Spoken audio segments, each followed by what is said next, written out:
हर इंसान को अपने कर्मों का फल मिलता है। अगर माता पिता के कर्मों का फल उनके बच्चों को भी मिलता है, अच्छा हो या बुरा। नहीं, जीव को अपना कर्म भोगना होता है, संयोग बनता है, पूरा जाल बिछता है। तुम्हारे ये कर्म तो तुमको ऐसा पिता मिलेगा, तुम्हारे ऐसे कर्म तो तुमको ऐसा पुत्र मिलेगा।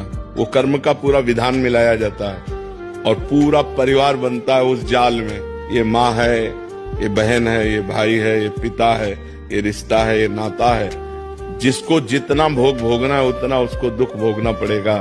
कर्म सबके उसमें मिलित होते हैं, तभी वो आकर उनका पुत्र बनता है, तभी उनकी माँ बनती, तभी उनका पिता बनता है। ऐसा नहीं कि केवल एक व्यक्ति का कर्म पूरे परिवार को दुख दे रहा है, नहीं, उसके भी कर्म उसमें जुड़े हुए हैं। पिता का पाप कर्म ऐसे पापी पुत्र को जन्म देगा जो जन्म से लेकर के मरण तक उसको नाना प्रकार के दुख ही दुख देगा।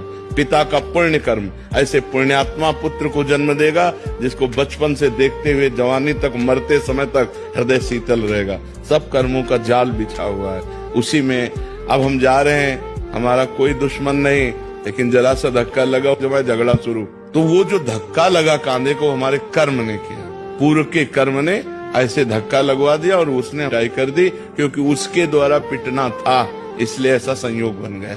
कर्मों का बड़ा सूक्ष्म स्वरूप है, उसका निर्णय करना बहुत कठिन है, वो तो केवल भगवान ही जानते हैं।